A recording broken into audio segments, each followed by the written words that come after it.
Praise the lord.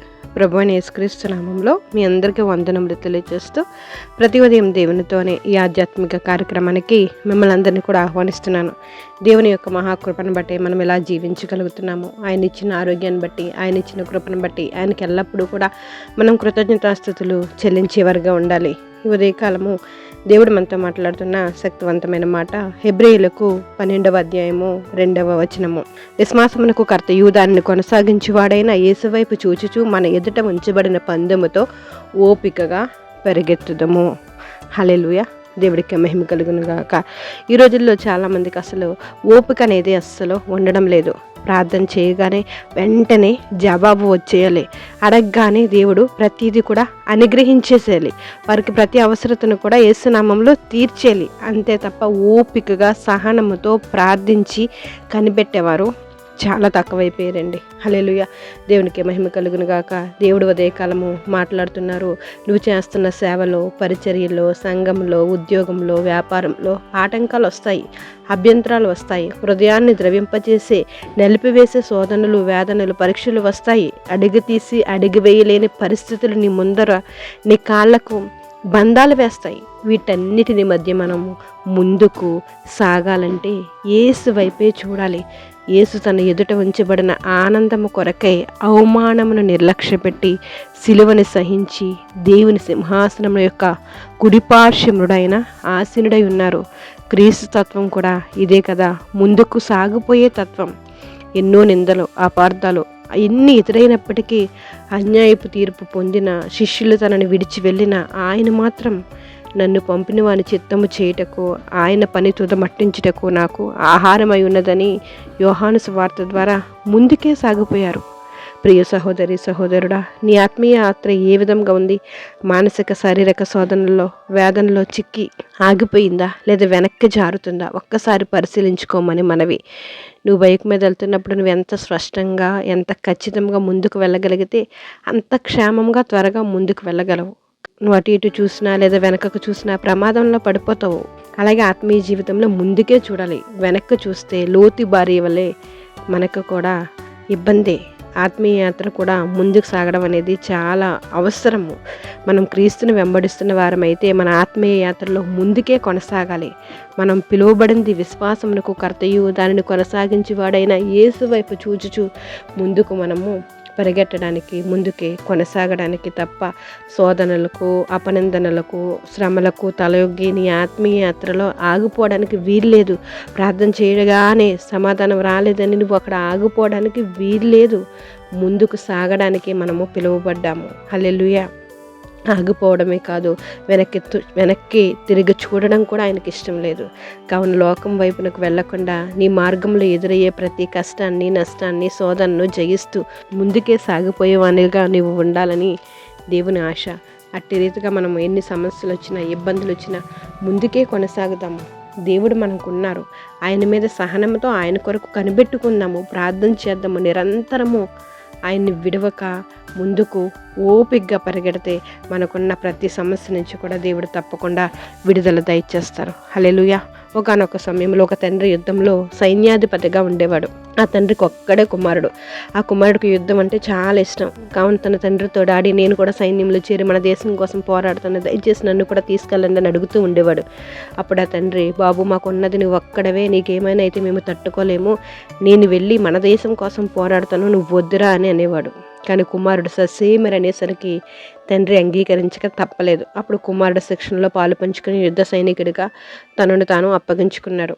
అలా ఇలా వారిద్దరూ కూడా సైన్యంలో ఉండగా ఒకసారి దేశం మీదకి మరో దేశం యుద్ధానికి రాగా తండ్రి కుమారునితో సహా ఈ దేశ సైనికులు అనేక మంది యుద్ధంలో పాల్గొన్నారు.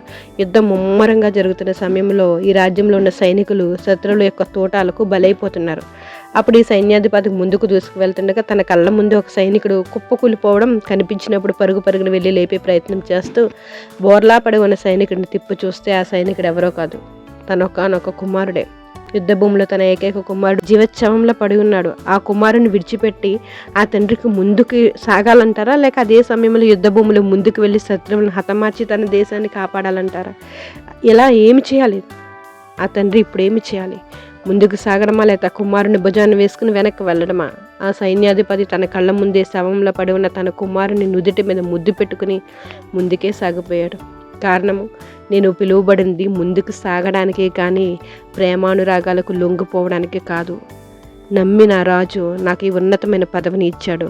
నాకు ఇవ్వబడిన ఈ ఉన్నతమైన బాధ్యతకు నేను న్యాయం చేకూర్చాలని ఆ తండ్రి ముందుకు సాగిపోయాడు. నీవు కూడా అంతే. చిన్న చిన్న సమస్యలు వచ్చినాయని, ఇబ్బందులు వచ్చినాయని నువ్వు మందిరానికి మానేయడము, ప్రార్థన చేసుకోవడం మానేయడము, భక్తి జీవితాన్ని ఆపేయడం అనేది సరికాదు. నీకు శోధనలు వచ్చినప్పుడు, వేదనలు వచ్చినప్పుడు మరింతగా నువ్వు భక్తిలో ముందుకు కొనసాగాలి. నీ ప్రయాణాన్ని కొనసాగించాలి. దేవుడి తట్టు తిరగాలి, దేవుడి వైపు నడవాలి. తప్పకుండా ఏదో ఒక రోజు దేవుడు నీకు విడుదల దయచేస్తాడు. నీలో నిరీక్షణ, సహనం అనేది చాలా అవసరము. నువ్వు ముందున్న పందెంలో అలసిపోకుండా సహనముతో పరిగెత్తేవారుగా ఉండాలి. పరిగెత్తే దానిలా ఉండాలి. విశ్వాసాన్ని కనపరచాలి. దేవుడి మీద నమ్మకంగా ఉండాలి. ప్రతిదానికి దేవుడి మీద ఆధారపడాలి. ముందుకే ముందుకే ముందుకే కొనసాగాలి. ఆత్మీయ జీవితంలో ఒక్కొక్క మెట్టు ఎక్కి మన జీవితంలో మనం దేవునికి దగ్గరయ్యేంత భక్తి చేయాలి తప్ప చిన్న చిన్న సమస్యలను చూసి మనం వెనకడుగు వేయకూడదని ఉదయకాలం దేవుడు మనందరితో మాట్లాడుతున్నారు. అట్టి ధన్యత దేవుడు మనకు అనుగ్రహించిన గాక. దేవుడికి ఇష్టమైన భక్తి మనందరం కూడా తప్పకుండా చేయదుము గాక. ప్రార్థిద్దాం. జయం కలిగిన దేవా, నీకు వందనాలు, స్తోత్రాలు చెల్లించుకుంటున్నాం. మీ దయని బట్టి, మీ కృపను బట్టి, మీరు నడిపిస్తున్న విధానాన్ని బట్టి మీకు స్తోత్రాలయ్యా. మేమేమై ఉన్నామనైనా కేవలం మీ కృప వలన మాత్రమే మేము ఇలా ఉన్నాం. నిన్న నేడు నిరంతరం ఏకరీతిగా ఉన్న రాజా మీకు స్తోత్రాలు. ఈ ఉదయకాలం నేను మీరు మాట్లాడుతున్నారయ్యా. నీ ముందున్న పందెంలో నువ్వు ఓపికగా ముందుకే పరిగెత్తు, ముందుకే కొనసాగించి నిరీక్షణ కలిగి ఉండి, సహనాన్ని కలిగి ఉండి అని మీరు మాట్లాడిన మాటలను బట్టి మీకు స్తోత్రాలయ్యా. ప్రతి ఉదయం కూడా నేను మీ మాటల ద్వారా నేను మమ్మల్ని బలపరుస్తున్నారయ్యా. మాకు శక్తిని నింపుతున్నారు నాయన. మీ ప్రభావాన్ని మాకు కనబడుచుచున్న దేవా మీకు స్తోత్రాలే. ఈ ఉదయకాలం ప్రార్థనలు ఏకీభవిస్తున్న ప్రతి ఒక్కరిని జ్ఞాపకం చేసుకోండి అయ్యా. శ్రమలను చూసి, ఇబ్బందులను చూసి, ఇంటి పరిస్థితులను చూసి నైనా వెనకడుగు వేస్తున్నారేమో తండ్రి. నేను ఓపికగా ముందడుగునైనా వేయడానికి, ఆత్మీయతలో నేను ఎదగడానికి, మీ వైపు తిరగడానికి, నేను సహనముతో ముందుకు కొనసాగడానికి ప్రతి ఒక్కరికి కూడా మీరు సహాయం చేయండి. ఈ సమయంలోనైనా ప్రార్థనలు ఏకీభవిస్తున్న ప్రతి ఒక్కరిని జ్ఞాపకం చేసుకోండి. ప్రతి ఒక్కరికి కావలసిన కృప అనుగ్రహించండి. ప్రతి ఒక్కరి అవసరతను యేసు నామములో తీర్చండి. ఓపికగా సహనంతో మీ కొరకు కనిపెట్టుకునే కృప ప్రతి ఒక్కరికి అనుగ్రహించండి. బలహీనలను బలపరచండి, స్వస్థపరచండి.